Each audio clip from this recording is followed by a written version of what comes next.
From Hollywood, California, the Lux Radio Theater presents Janet Gaynor and Robert Montgomery in A Star is Born.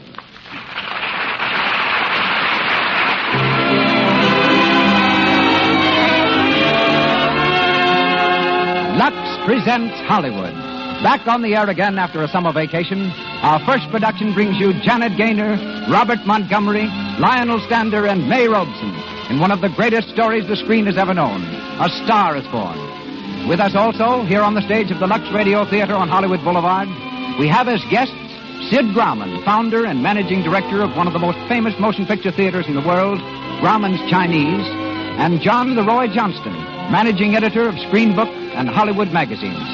Conducting our orchestra is Louis Silvers. And now, I turn the microphone to our producer, discoverer of stars, director of 63 motion pictures. Ladies and gentlemen, Mr. Cecil B. DeMille.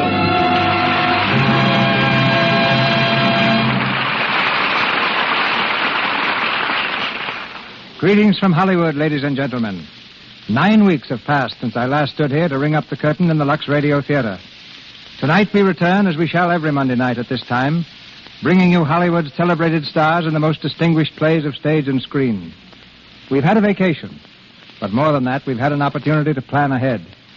As a result, the greatest series of dramatic treats it has ever been our pleasure to offer is in store for you. We alone could not have made this possible. You, through the friendship shown our products, are equally responsible. For a fitting inaugural, we made a long and careful search. We found it in the stars and story we're about to bring you. Janet Gaynor and Robert Montgomery in the brilliant Technicolor screenplay from Selznick International Studios, A Star is Born. From these same studios has recently come another record-breaking film, The Prisoner of Zenda, which, starring Ronald Colman and featuring Madeline Carroll and Douglas Fairbanks, Jr., is now duplicating the sensational success of tonight's story. Miss Gaynor's performance in A Star is Born is bringing her a national acclaim, approached only by her debut performance several years ago in Seventh Heaven. She was scarcely more than a child then, and if you could see her now, you'd realize she's still a little girl. In fact, there's only 100 pounds and 5 feet of her, topped by large brown eyes and dark red hair. Among her treasures is a little pair of black low-heeled shoes that once pattered from studio to studio as their owner searched for work. They never stopped at my door. I wish they had. As Esther Blodgett, Miss Gaynor makes her first appearance in the Lux Radio Theater. Compared with her, our co-star, Robert Montgomery of Metro-Goldwyn-Mayer Studios, is a veteran. His portrayal tonight of Norman Maine is his fourth on our stage. Bob's popularity wherever pictures are shown, his versatility in all kinds of difficult roles, leaves me little more to say than welcome home to an old friend of our theater. Bob's new MGM picture with Rosalind Russell is Live, Love, and Learn. Lionel Stander resumes the role he played on the screen, Libby, the publicity man. Also from the original cast as Granny comes that actress now in her 54th year of trooping, May Robeson. Lou Merrill is heard as Oliver Niles. And now for our play. The Lux Radio Theater returns to the air, bringing you Janet Gaynor and Robert Montgomery in A Star is Born.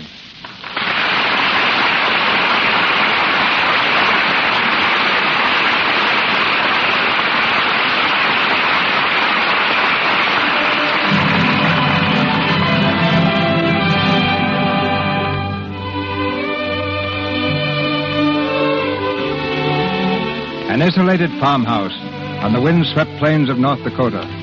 The house is silent, sleeping, but moonlight streams through the window of one of the upstairs rooms, where a young girl is still awake.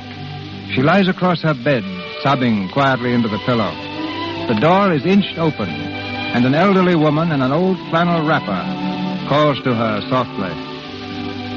Esther? Esther? Yes, Granny? Oh, I thought you'd still be up. Oh, now stop crying. That isn't going to do you any good. Oh, I'm crying because Aunt Mattie and Alec and everyone else in this family makes me so mad. Aunt Mattie, Alec, fiddlesticks. They're not important. You're the only one that counts. Oh, but I could be an actress, Granny. I could be. And I'd go to Hollywood, too, if I had the chance. But they just laugh at me because I want to make something out of myself. They think it's funny. Esther, everyone in this world who ever dreamed about better things was laughed at. Don't you know that? Oh, I suppose I do, but... But there's a difference, dear, between dreaming and doing. You modern girls give me a pain. Why, when I wanted something better, I came across these plains in a prairie schooner with your grandfather. And don't think for a minute it was easy, Esther Blodgett. We burned in summer, and we froze in winter. We used our guns when we needed food, and then fought the Indians to keep it. But we kept on going, and we didn't complain, because we were doing what we wanted to do. Can you understand that? Yes, I can. Could you do it? Could you do it even if it broke your heart? Because for every dream that you make come true, you'll pay the price in heartbreak. I'm not afraid, Granny. All right, then. Here. Take this money. Oh, but Granny... Go on, and go to your Hollywood. But I can't take your money. And why not? It's your savings. Well, I haven't got anything to save up for now, except my funeral. And I'm never going to die. Oh, Granny, how can I ever thank you? Good night. Oh, Granny, Granny, darling.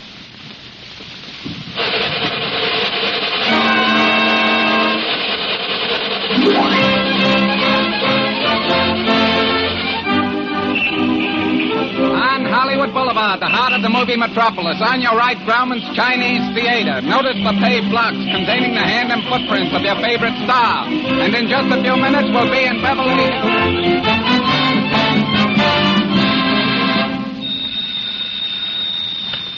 Hello? Oleander Arms Apartments. Yeah, we got a vacancy. $4. Running water, convenient to all studios, and you can look at it whenever you want. What do you do? Huh? Listen, wise guy, don't waste my time. The ad said no cowboys. Good afternoon. My name is Esther Blodgett. Mine's Randall. Day, week, or month? Well, it's a little hard to say. You see, I'm going into the movies. Well, take it for a week. It'll break the jump to Beverly Hills. Sign here. Are all the studios really near here? All except Gaumont British. I suppose the best way to get a job is to go straight to the studios, isn't it? Oh. I haven't any illusions, you know. I'm perfectly willing to begin with a little bit of a part, or even as an extra. $4, please, in advance.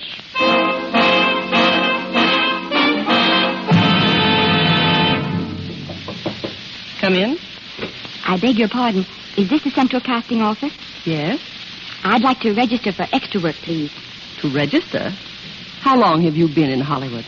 It's nearly a month now. Well, you know, we have 12,416 extras registered with us now. That's 16 times as many as we can use each working day. Why, we haven't put anyone on our register in over 2 years. Oh, I see. Come over here. I want to show you something. Yes, Central Casting. Those 4 girls operate our switchboard. Yes. Every time one of those little lights flashes, it's someone asking for a job. And every time a girl says, try later, it means there isn't any job. We can't keep the girls at the switchboard long. They go crazy. And every one of those little lights thought it was going to be a star. Do you still want to go into movies? You know what your chances are. 1 in 100,000. But maybe I'm that one.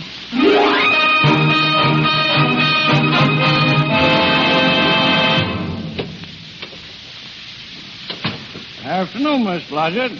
Any phone calls for me, Mr. Randall? No, Jesse Lasky and Sammy Goldwyn must be writing you letters instead. How was their luck today? There wasn't any. Maybe you don't go at it right. If I haven't learned in 3 months, I guess I never will. But I'm not giving up. Hey, Esther! Hello, Danny. Hello, McGuire. How's the big assistant director? And say, how's about some rent? Never mind that. Listen, Esther, I gotta speak to you right away. Come in the parlor. Danny, what's the matter? Remember when you first came here, I said I'd keep my eye out for a job for you? Well, believe it or not, I've got one. Danny, that's wonderful. When do I go to the studio?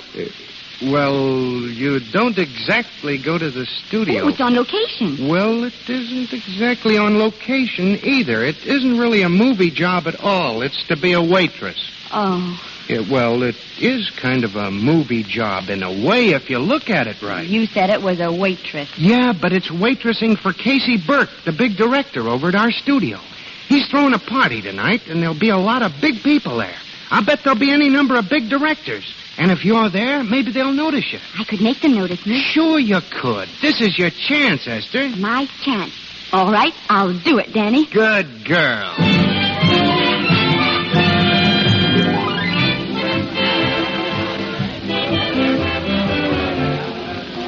Hello? Mr. Burke's residence? Let me speak to Mr. Oliver Niles in quick. Who, sir? Oliver Niles. Niles, the producer. Yes, sir. Oh, Mr. Niles. Yes? It's for you, sir. Thank you. I'll take it inside. Hello? Oliver Niles speaking. Hello, Niles. This is your publicity department. Well, what is it, Libby? Your publicity department begs to advise you that your star, Mr. Norman Maine, has once again been thrown in the Los Angeles Jug. What? Yes, Mr. Norman Maine, America's Prince Charming, was apprehended driving down Wilshire Boulevard with a siren going full blast. He explained he was a police agent on a maternity case. Well, where is he now? I bailed him out an hour ago. He ought to be at Breaks any minute. Will it be in the papers? No, it won't be in the papers. Oh, That's a nice, expensive hobby of yours.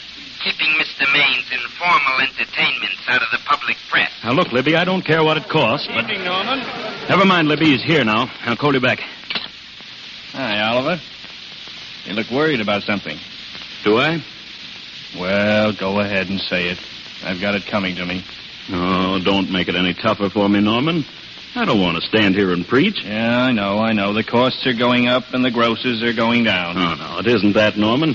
I've made a lot of money with you. I can stand a loss or two, but, well, I hate to see you go the way of so many others. I tell you, why don't you get Lloyd's to insure you against me? You're a great star, Norman, but you're starting to fall apart. And just what do you mean by that? Oh, the first signs are always the same, Norman. Not being able to remember your lines, the cameraman struggling to cover up your hangovers, all because you've got to have a good time every day, every night. I've warned you for a long time, Norman. Okay, Oliver. You're a swell guy. You won't lose any money on me, I'll promise you that. I'll be ready for the curtains when the time comes. And when it does, here's my epitaph. For amusement only. Let's get back to that party.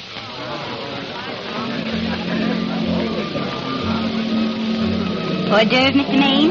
The caviar's very good. No, thank you. Oh. Yes, please. Very beautiful. I mean, very good. Never seen you around here before. I'm just working for the night. Hey, come back here. I'm starving. Well, let's see. Which would you take? Well? I believe I'll take caviar. Norman. Hi, Anita. Where have you been? Looking for you, mostly. Come and join the party. Wait a second. Caviar, anchovies... Oh, take the tray away, please. Mr. Maine doesn't care for any more. Do you, Normie? No, Normie doesn't care for any more.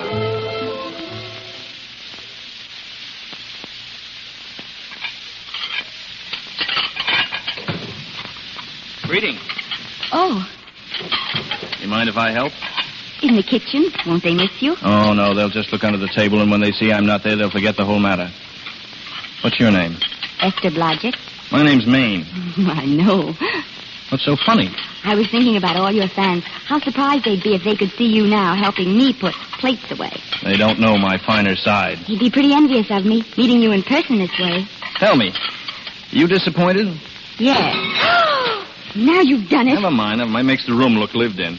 Why are you disappointed in me? I was sitting right behind you in the Hollywood Bowl that night you didn't want to be photographed and you smashed the photographer's camera. Yes, I'm told I crept into many a heart that night. Oh, I'll never be able to explain this. You got very pretty You hair. better get out of here. And a sensitive mouth. And a charming little... Anita, darling. Precisely. Why are you in here instead of with the rest of the guests? I just want to be helpful. Oh, I see. Are you sure there was no other attraction? Well, it might be that my old mania for putting plates away is coming back on me again. It's rather odd that I always know where I can find you if there's a pretty girl around. It's not only odd, it's embarrassing. And we aren't married, darling, so... You're being deliberately insulting, Norman. I put up with enough... dear, don't lose your temper. Remember, we must try to keep the voice low. I know you'll excuse us if we go on with our work. Oh, please. Let me help. Put that plate down. Oh, Mr. Maine, get up. He's unconscious. Unconscious? Now see what you've done. Oh, but I didn't do anything. I didn't... Hey. Oh. Help me up, will you? Are you hurt? No more than usual. Listen to that. The wolves are on us. Come on, we've got to get out of here. But I can't. The dishes aren't finished. Oh, yes, they are. Watch. Come on.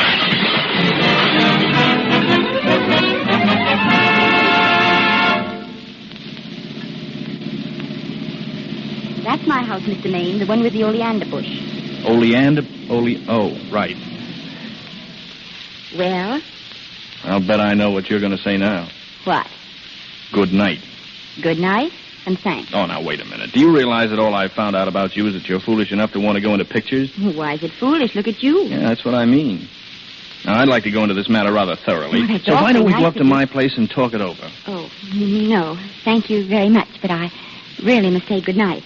Oh, now, wait a minute. The least I can do is to see you to your door. Will I see you again? I hope so. Has anyone ever told you that you're lovely? No? Well, now you know. Thank you. This is hard to say, but I want to say it anyway. On the screen, I'm well, you know.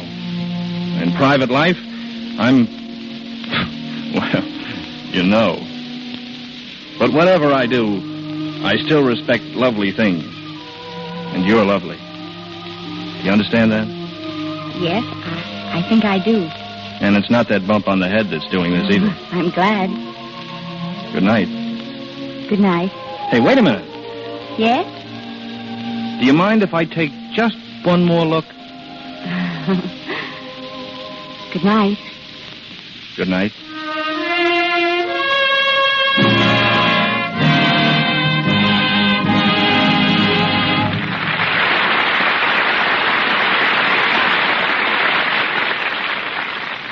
The Lux Radio Theater presentation of A Star is Born continues in just a moment. In the meantime, let's imagine we are in the living room of an American home. A husband and wife are listening to the Lux Radio Theater. It's intermission time. Oh, this is a marvelous play, Joe. Sure is. But then I go for Gaynor anytime. She is lovely. Come to think of it, she reminds me of you a little. There's something about you that... Joe, if I'm anything like Janet Gaynor, the only resemblance is in our complexions. I take care of my skin the same way she does, with Lux toilet soap. It's really that good, is it? Good. It's a soap with active lather. It really gets your skin thoroughly clean. Thoroughly clean? What do you mean? Well, if you let dirt and stale powder and rouge stay on your skin, they work in and stop up your pores. That ruins the complexion. Your pores get enlarged. Haven't you ever heard of cosmetic skin? Cosmetic skin? What's that? Well, who is there who has it? Oh, Sally Hanford. You know how dull-looking her skin always is. Pity she didn't know about that soap you use. One look at you ought to sell Lux soap to any girl. Shh. Here comes the second act. Robert Montgomery, Janet Gaynor, Lionel Stander, and May Robeson continue in A Star is Born.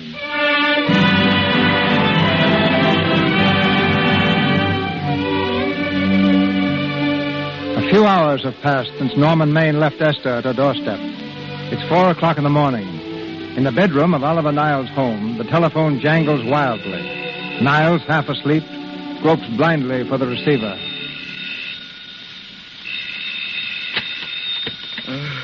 Hello? Hello? Hello? This Oliver Niles? Yes, it's Oliver Niles. This is Norman. What is it? Who? Norman Maine. Norman? What have you done now? You're not in jail, are you? Oh, no. Oliver, I have met a girl. Oh, so that's it again. Oliver, this girl, she's beautiful. Yeah, she's beautiful, yeah. Yes, I know. You want me to give her a screen test? Oliver, this girl has wonderful possibilities. She's got something. I know it. You know it. You knew all the others had something, too. No. I tell you, Oliver, she has that sincerity and honestness, sincerity and honestness that makes great actresses. I'm so sure of this girl that I want to do the test with her myself. Tomorrow morning, Oliver. Oliver. What? Tomorrow morning, screen test. Yes, anything. That's fine, Oliver. I knew you'd appreciate this little tip. I've got another one in the 6th tomorrow. Now, you try and get a little sleep, old man. Good night, Oliver.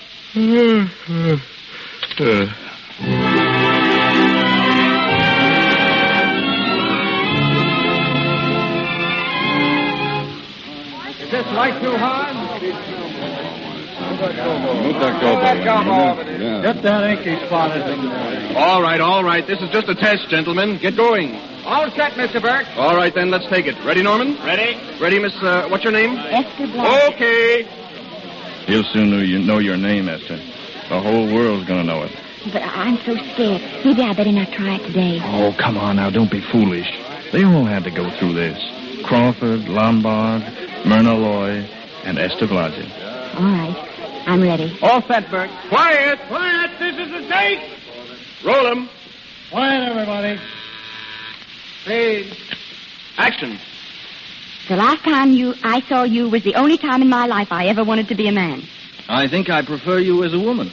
You know why I wanted to be a man? No, why? Cut.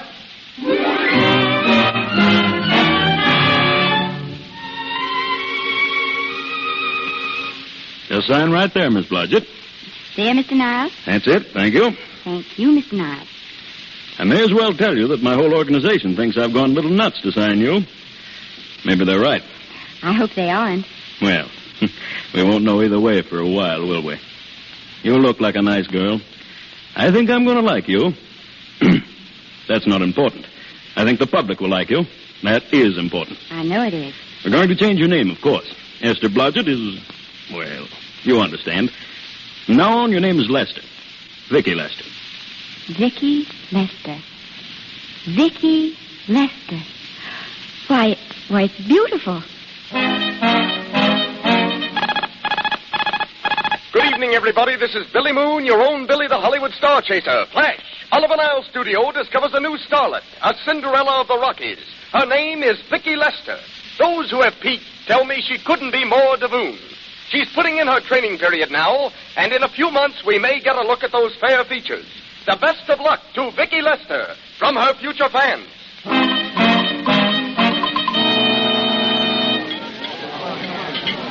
Listen, you dress people. We're shooting on the set this morning, not in the commissary. Shake it up. Morning, Mabel. Good morning, Mr. Maine. What'll be this morning? Oh, the usual, Mabel. Orange juice and bicarbonated soda. Make it 2 bicarbs, will you? It was a very successful party last night. Acme Trucking Company. No, the Mrs. Smith is not in. Hello, Acme Trucking Company. No, Mrs. Smith's not in. What goes on over there? Vicky Lester. She's rehearsing again. Bring that stuff over to her table, will you? Acme Trucking Company. No, the Mrs. Smith is not in. Hello, Acme. No, Smith ain't in. Acme Trucking Company. I'd like to speak to Mr. Smith. Mr. Smith is not... Oh, Norman.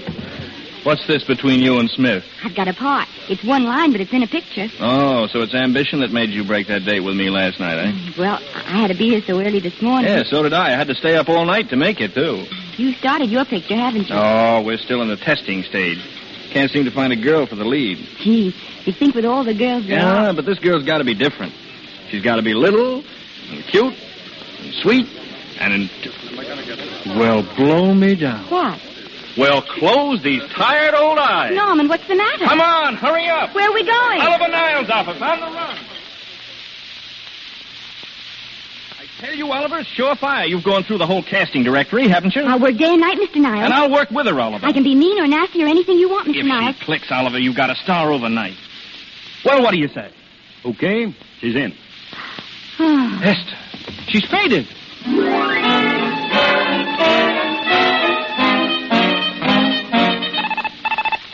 And just as your Star Chaser predicted on this program some months ago, little Vicky Lester has made good. Just how good was known early this evening after the preview of her first picture in which she plays a featured role opposite Norman Maine. Norman may be starred, but he is decidedly not the main attraction.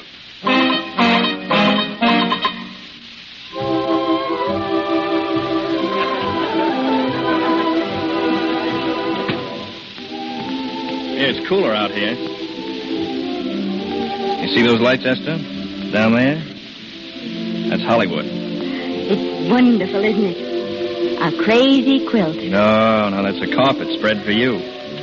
It's yours from now on, you know. It's come, Esther. A star is born. You'll have everything in the world you want. And I hope it'll make you happy.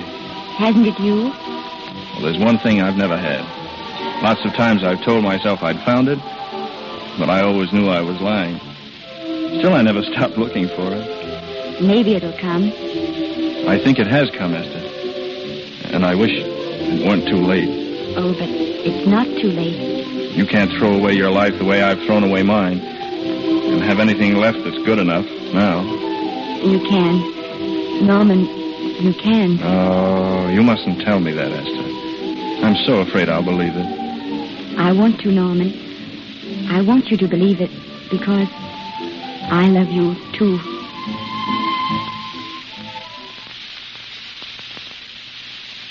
I don't know, folks. Maybe I'm not thinking fast this morning. What are you two trying to say? Just this, Oliver. We're going to get married. You're going to what? I guess I didn't read that line very well. I'll try it again. We're going to get married. Both of to us. each other. What do you think of that? When? Where? Well, we're going to elope in the conventional manner. What's the matter, Mr. Niles? He's trying to decide whether it's good for the studio. Is it? It is. And bless you, my children. When's it going to happen? Well, we thought we'd just sneak out sometime. Sure, but you mustn't hurt people's feelings. Matt Libby, for instance, he has a very sensitive nature. He'd feel offended if he didn't have a chance to congratulate you. Get Libby in. I've been trying to keep him out. Listen to this.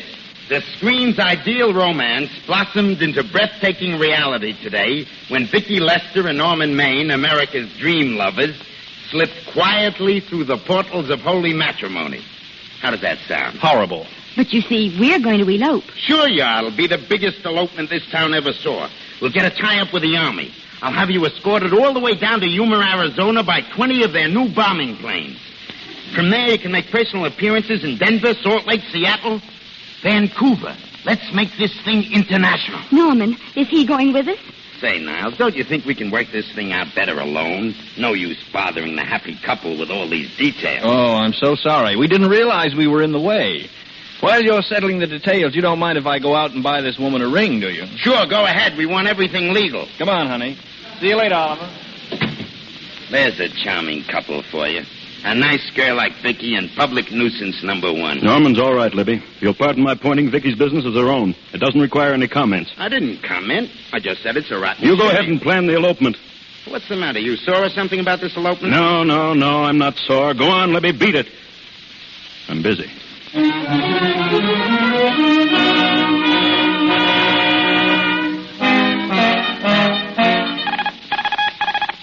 And here's the Hollywood question mark for this week, folks. What famous star, since his marriage to another famous star, has turned over a brand new leaf and is now taking a non-alcoholic honeymoon? But why do his friends think his bride came about 6 performances too late as far as the public is concerned? Because the star's last 6 performances have been what is politely known as turkeys, box office flopolas. Yes, sir, folks, it was a gay life and a short one.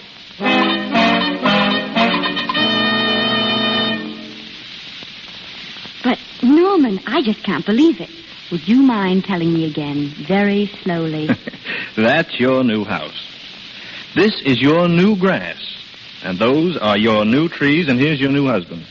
Now, come on. The garden's been waiting long enough for you. Do you like it? It's the most wonderful surprise anybody ever had. And there I was, thinking we were going to live in the beach house. Oh, we'll keep the house at the beach. But this is special. This is our castle, where we'll never use ugly words like contracts and pictures and careers. When we come in those gates, we'll check the studio outside. Oh, Norman. Hey, hold that pose. That's it. Get it, Otto? Got it. Caption. Their honeymoon never ends. How are you? Well, this is a surprise, Libby. And a very unpleasant one. Oh, just dropped over to welcome you home. How are you, Mrs. Maine? Fine, thanks. Hello, Otto. Hello, Miss Lester. Hiya, Norman. Nice little place you got here. Very tasty. Otto, if you didn't like it, we'd sell it. All right, let's get some pictures. Now, if the bride will just sit here and the groom stand behind her, we'll have something unique. Swell. All right, Otto. Caption, their honeymoon still continues. Hello. Ah, the producer. Their honeymoon ceases abruptly. Hello, Oliver. Hello, Norman. Glad you're back. Hello, Vicky. Hello, Oliver. Am I interrupting? Yes, thank you. Oh, we just want a couple more. Well, that's enough for both of them. What they're asking for is the exclusives of Miss Lester alone. Oh, I see. Come on, Oliver. Let you and I get exclusive. Sure. Stay for dinner, Oliver. All right now, Miss Lester. We'll take one of you right over here. Well, Oliver, what's on your mind? How's the dividend situation? Oh, very pleasant. I think we'll show $2 million on the next quarter. Oh, boy. That was a smart move of mine to sell my stock, wasn't it? Well, anyway, you can thank me for some of those dividends of yours. Well, can't you? Oh, sure. That was a little too quick. The Enchanted Hour was a smash hit, wasn't it? Made Vicky a star overnight. Yes, and it should have. Well, what about me? Let's wait and talk business at the office, Norman, Didn't they like me? Well, maybe the part wasn't just right. It was the best part of the year. Now, look here, Oliver. Do you think I'm slipping? Norman, can you take it? Go ahead. The tense is wrong, Norman. You're not slipping. You've slipped. Well, my fan mail's still pretty big. Norman, fans will write anybody for a photograph. It only costs 3 cents for the stamp. That makes photographs cheaper than wallpaper. But every quarter they pay for a theater ticket. Buys them the right to be a critic. Your last few performances, Norman, haven't pleased your critics. Oh. Remember I told you I'd be ready for the curtains when the time came? Well, here it is. Let's call off the contract. And no hard feelings. Oh, we're not quitting yet, either of us. There's no explaining these things. We've all seen how quick the public turns. Well, maybe we can turn it back. I've got a swell script lined up for you. Oh, about Esther. If you think I'm going to get in her way... Well, as a matter of fact, as it happens, there isn't anything for her in this story. I'd more or less planned to star her in a picture of her own, maybe with that young Pemberton opposite her. He's coming along very nicely. Good for young Pemberton. All right, Oliver. We'll make a try at it. And let's hope it's not too late. Yes, Norman. Let's hope it's not too late.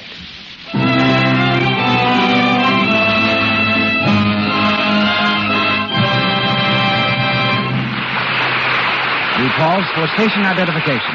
This is the Columbia Broadcasting System.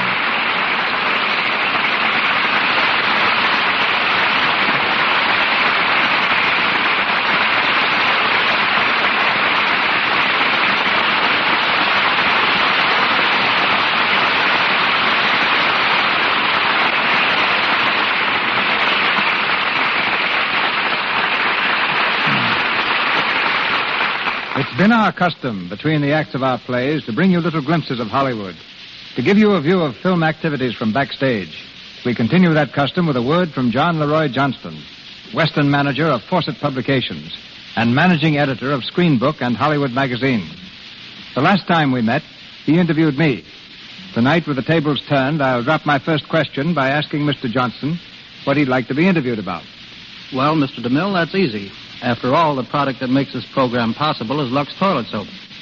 There's a commodity that's dedicated to charm and beauty, as evidenced by its tremendous popularity among the screen's most attractive women. From what I've found out myself, visiting the stars, and from what our writers tell me, Lux Toilet Soap has no more enthusiastic boosters than the biggest names in Hollywood. I still would like to know the subject of our interview. Well, I'd like to express a few of my views on beauty, or rather on the most beautiful women of motion pictures in 20 years. They say a fool walks in where angels fear to tread, so here I am, a perfect casting job. What's the basis of your choice? The best subjects for your magazine covers? No, magazine covers are chosen to acknowledge the popularity of certain established or rising young players. I'm guiding myself by what strikes me as being the typical American conception of beauty. By this, I mean normal, charming, finely chiseled features, clear, expressive eyes, intelligence, poise, well, to be brief and honest, loveliness. Which predominates in your list? The old-fashioned type of yesterday or the athletic girl of today? Frankly, I don't believe the American ideal of real beauty has or will ever change. I think every man admires the lovely, dainty, feminine woman. If she's truly beautiful, she'll look beautiful in crinolines or slacks.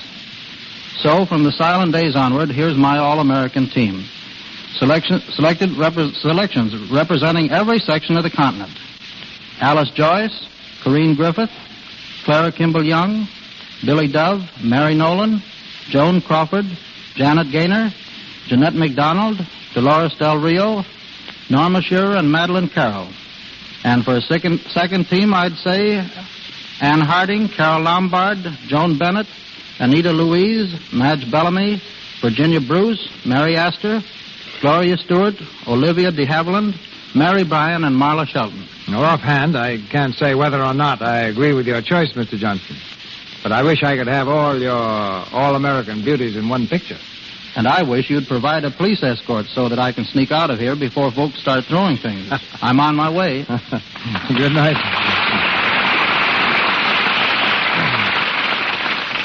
Back to Robert Montgomery, Janet Gaynor, Lionel Stander, and May Robeson in A Star Is Born.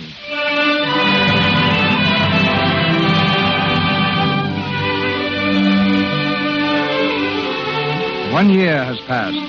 As Esther rose steadily in public favor, Norman dropped just as steadily into oblivion. At his own request, his contract was canceled, and he began to devote his time to making Esther happy. But she was busy at the studio, shaping a career such as he had thrown away.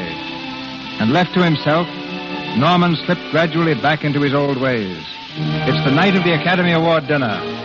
At a table in the corner, Esther and Oliver Niles wait anxiously for Norman to arrive. The master of ceremonies is speaking. We have already applauded with our hearts as well as our hands. While awards have been given to those gentlemen... I wish Norman would come. Do you suppose anything's happened to him? Well, of course not. He's just been held up in traffic. Now, you think about that nice statuette you're going to get. Or rather, go on, listen. One lady. We present to her the Academy Award for the finest performance of the year. The unforgettable Anna in Dream Without End. Miss Vicki Lester. Go on. Go on, Esther. Get your award. I wish Norman was here. Miss Lester, if you please. Thank you. What more can I say, Miss Lester? This statuette says it for all of us.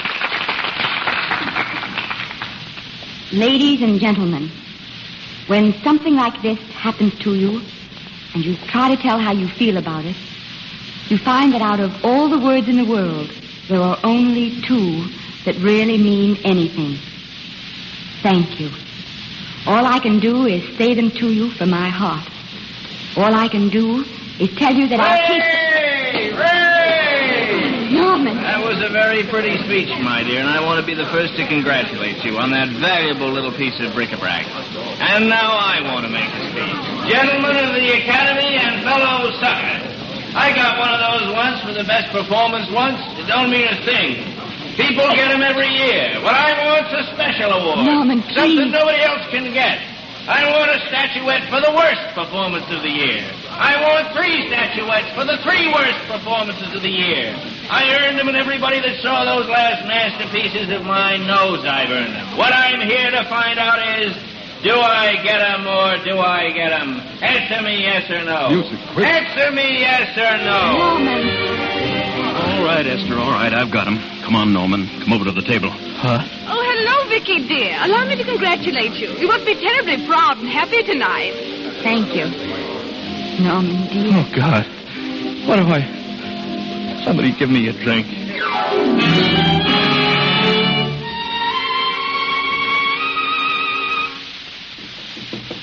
Who is it? Oliver Niles calling. Oliver, come in. How are you, Esther? Oh, Oliver, I've missed you. Everybody's missed you. Sit down. Did you have a nice trip? Well, a 3-month tour over the theater circuit scarcely comes under the head of pleasure. By the way, they're screaming for your pictures all across the country. Miss Lester, if I may talk shop, you're a knocker. Thank you. That's good to hear. You've been crying. A little? Why? Why, I guess maybe I'm a little worried about this next picture. Oh, you needn't be. I've seen the first week's work. You're headed for another Academy Award this year. How's Norman? He's trying awfully hard, Oliver. Has he been... Is he all right? He's gone to a sanatorium. You see, he really wants to stop drinking, and I think he could only... Well, perhaps if he were going to work again, it'd be some encouragement. Oliver, could you do that? I might be able to manage it. Oh, thank you. But he mustn't ever know I told you. He won't know, Vicky. And you mustn't worry. I want you to be good in this picture. I'll try, Oliver. That's the least I can do for you. And one more for the book, folks. What star, recently released from a sanatorium where he underwent a rest cure, is now hanging around the Santa Anita racetrack while he gets into shape for a comeback? Your guess is as good as mine, and mine's no guess.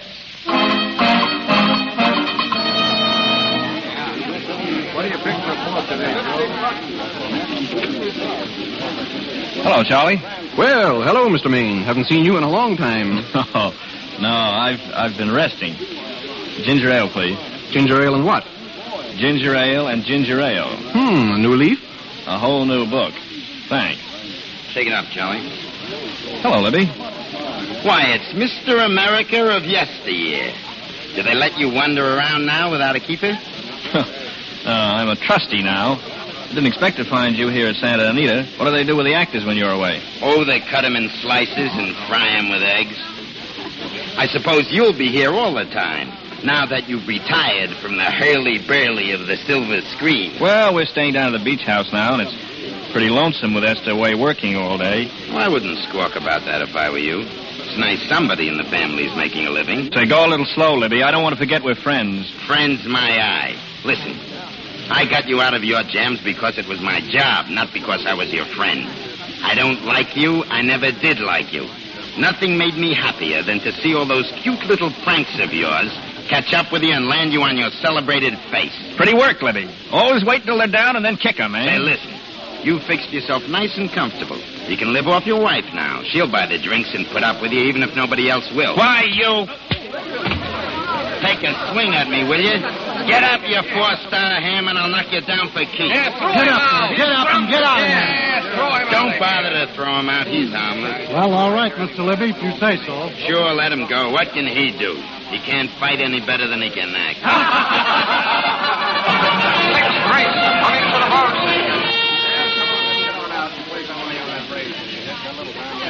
You okay, Maine? Yeah, I'm okay. Give me a scotch. Double.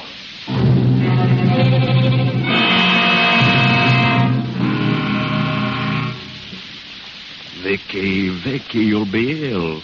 Why don't you try and get a little sleep? But he's been gone 4 days. 4 days and not a word. Oliver, I can't. I just can't. Will you? Surely. Hello? No, this is Oliver Niles speaking. What? Oh, thank heaven. Where? In the night court. He's all right, Vicky. He isn't hurt. I'll go right down and get him out. What is it? What's wrong? He's been arrested on a disorderly conduct charge. I'm going with you. Vicky, please, it isn't any place for you. If it gets in the papers... What do I care about the papers? Norman's in trouble, and I'm going to him.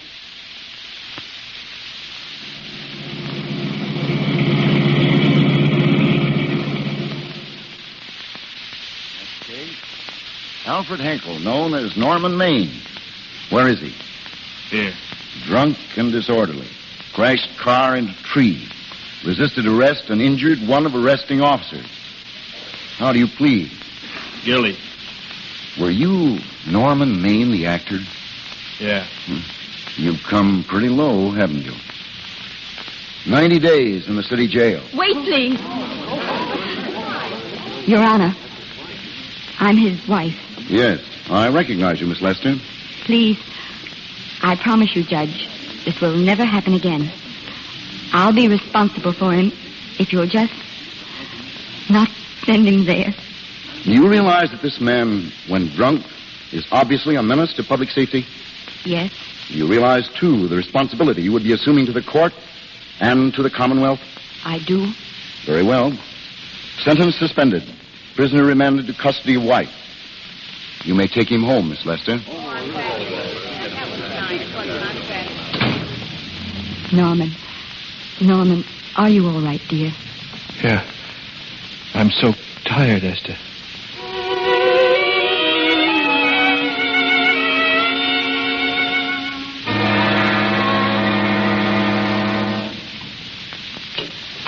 How is he, Esther? Talk low. He's still asleep in there. Oh, well, that's the best thing for him. Oh, it's awful to see this happen to someone you love and know in your heart that it can't get any better. You still love him, Vicky? Or do you just feel sorry for him? Oh, it's so hard to tell where one leaves off and the other begins. I only know that all I can do now is stay with him and try to help him. So will I, Vicky. Between us, we'll take care of him. You're very fond of him, aren't you, Oliver? I'm very fond of both of you. That's why I know you'll understand what I have to tell you. And I think that after what happened last night, you already know what it is. I can't do any more pictures. I'm going away for good with Norman. But, Vicky, you can't do that. Well, you're at the very peak of your success. You worked so hard to achieve it. Yes, I've worked hard, Oliver, and what difference would that have made if you and Norman hadn't worked harder to help me? Oh, no. No one can help people to careers. You made your own career, and it's your life. That's what's been wrong, Oliver. I thought it all out. Maybe if I hadn't been away from him so much, last night and what went before, it wouldn't have happened. Too late to think about that now. But it may not be too late to go away with him and start over again somewhere. It's your life you're giving up, Vicky. So I can try to give Norman back his. Can you honestly tell me I'm wrong to do it? No. No, Vicky. I can't honestly tell you that. Then there won't be any more Vicky Lester, Oliver. Goodbye, Vicky Lester. You're a swell girl. And good luck, Mrs. Norman Maine. Goodbye, Oliver. And thank you.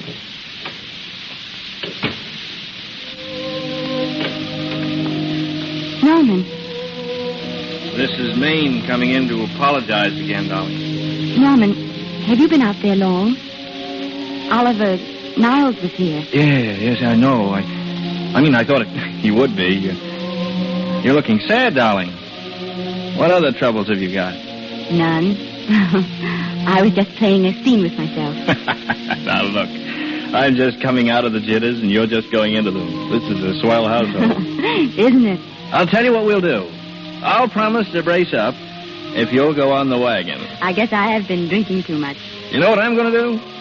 I'm going to be an athlete. Gee, you mean with great big muscles and everything? Roughly speaking, yeah. Are you going to join the YMCA? No, that costs too much. I'm going wading in the Pacific. Now? Sure. You won't go out too far, darling. A little water once in a while wouldn't hurt me any. Crazy. Well, if you don't mind, I'll be running along. Could you have a some hot soup for me when I come back? Some hot soup? And I'll make the sandwiches. Norman, do you have to? Give me a kiss, honey. I'll see you later.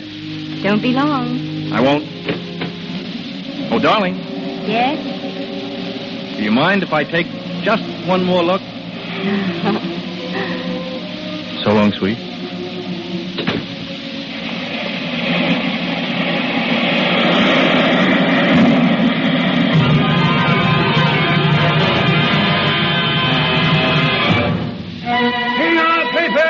Norman Maine drowned. Read all about it. Norman Maine drowned at Malibu Beach. Paper! Norman Maine commits suicide.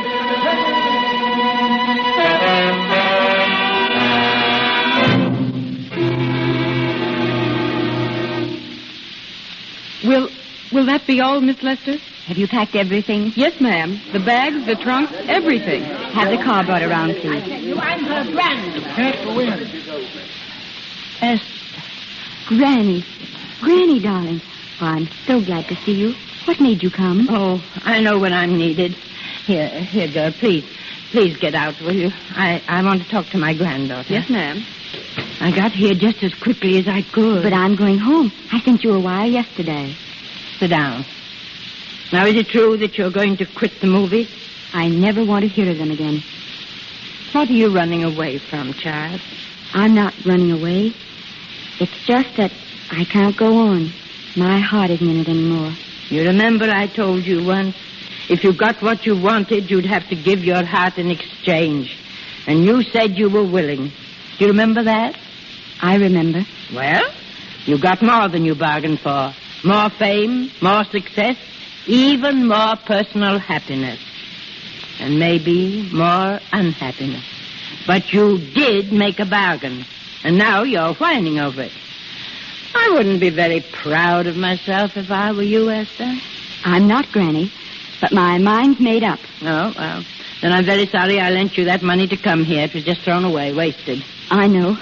Well, I want to be strong, but I can't go on. I can't. But you must. Tragedy is a test of courage, Esther. I never knew Norman Maine. He was sweet to me in the letter he wrote when you were married. He said that you told him how much I had meant to you. And I know how much you must have meant to him. I can't believe that wherever he is, Esther, He's very proud knowing that all that his love did for you was to make you a quitter. The car is ready, Miss Lester. We'll have to go now to make the train. Put the car back in the garage. We're going to stay. Oh, Annie. Oh, my Esther, my darling.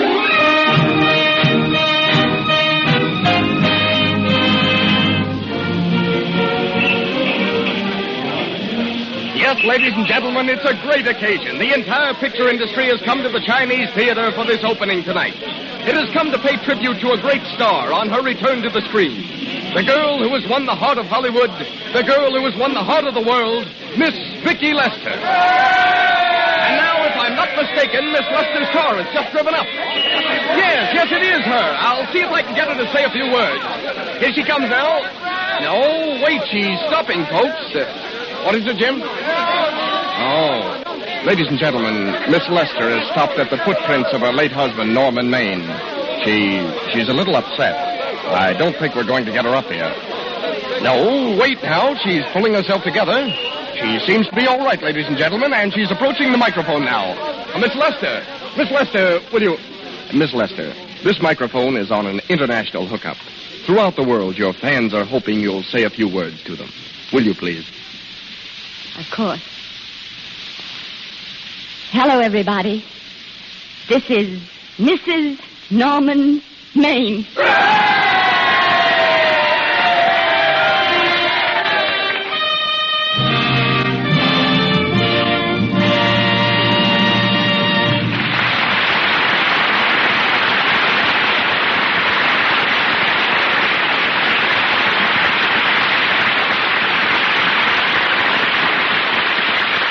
For their splendid performances, our thanks to Miss Gaynor and Mr. Montgomery, who will return in a few minutes.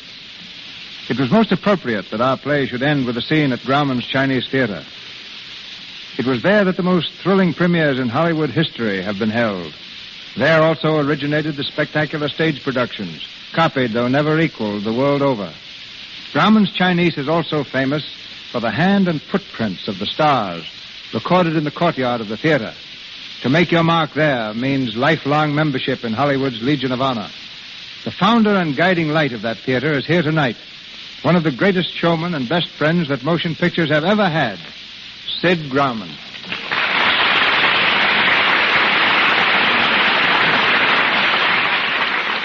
Sid, how did you happen to get that idea of the hand and footprints? Well, before answering that, Cecil, I'd like to say something you overlooked. That it was your picture, The King of Kings, that opened the Chinese Theater. It was a great break for me. For your question, the answer is pure accident. I walked right into it. While we were building the theater, I accidentally happened to step in some soft concrete, and there it was. So I went to Mary Pickford immediately. Mary put her foot into it. And so became the first to sign your concrete autograph album, huh? Yes, along with Norma Talmadge and Douglas Fairbanks. But the latest we have done, so are William Powell and Myrna Loy, who used to dance in my prologue. Well, your theater and footprints, Sid, few people realize that you've helped scores of players on their way to fame, like Raquel Torres, who started as one of your usherettes, Raymond Navarro, or Jackie Coogan, whom you discovered. Yes, it's a strange how things work out, Cecil. I used to put on Sunday morning concerts in the $1 Million Theater in Los Angeles. Before the prologue and picture was shown, a young singer asked me for... After hearing him, I said, "You're on, but the price is only $10 for the concert." He said he needed the work, and if I'd give him 6 concerts in a row, the $10 would be all right. I did. His name, Lawrence Tibbett. To this day, one of my best friends is Charlie Chaplin. Before he ever appeared on the screen, Charlie worked for me on the stage in San Francisco, and I gave him a letter of introduction that brought him to the screen. I claim no credit for this. It just happened. And now a little Shirley Temple story. When footprints, she asked me if I mind if she took off her shoes and socks. I told her that we couldn't do that because she'd get her feet all full of concrete. As usual, she had an answer ready. We can get some warm water and a towel, and I'll wash them very carefully. But why, I asked? Do you want to make your footprints in bare feet? Mr. Grauman, she said, if I don't stop now, there's no telling when I will. Good luck to you and to this splendid radio theater, which has come to be as much a part of Hollywood as the excellent commodity it represents. Lux Toilet Soap. Thank you. Thank you, Sid. Goodbye. And now, as the stars they are, Janet Gaynor and Robert Montgomery.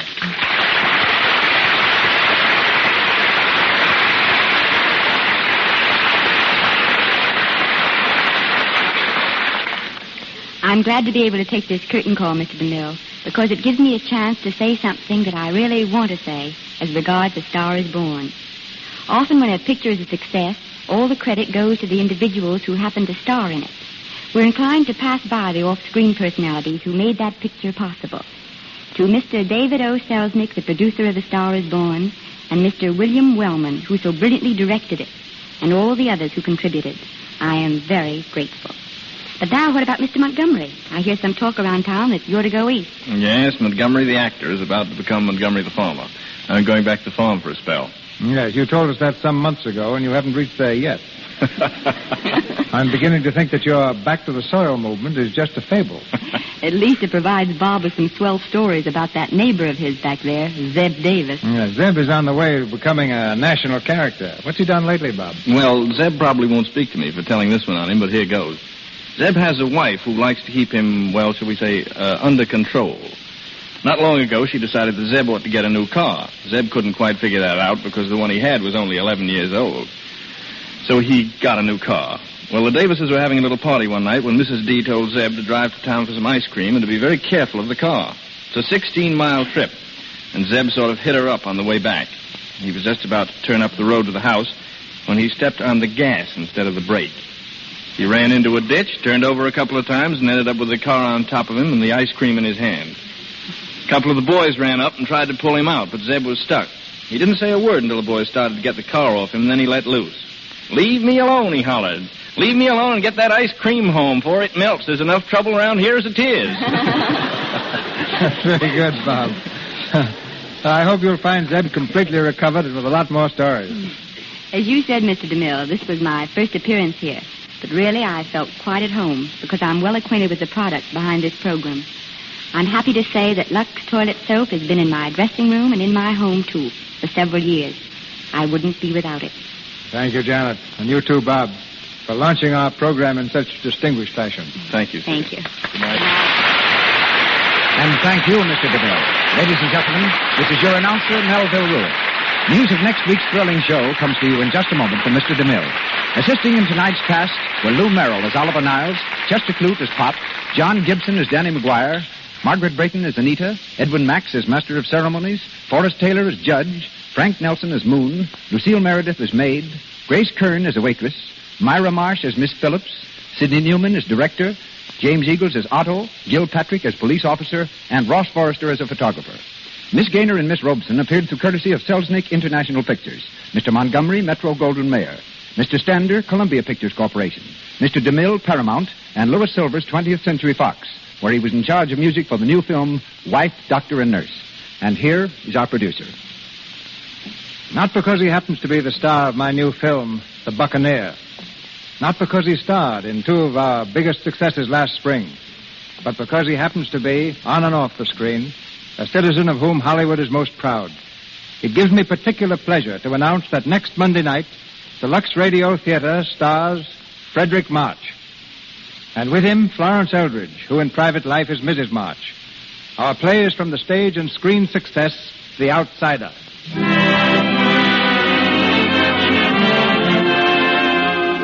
Our sponsors, the makers of Lux Toilet Soap, join me in inviting you to be with us again next Monday night when the Lux Radio Theater presents Frederick March, Florence Eldridge, and an all-star Hollywood cast in The Outsider.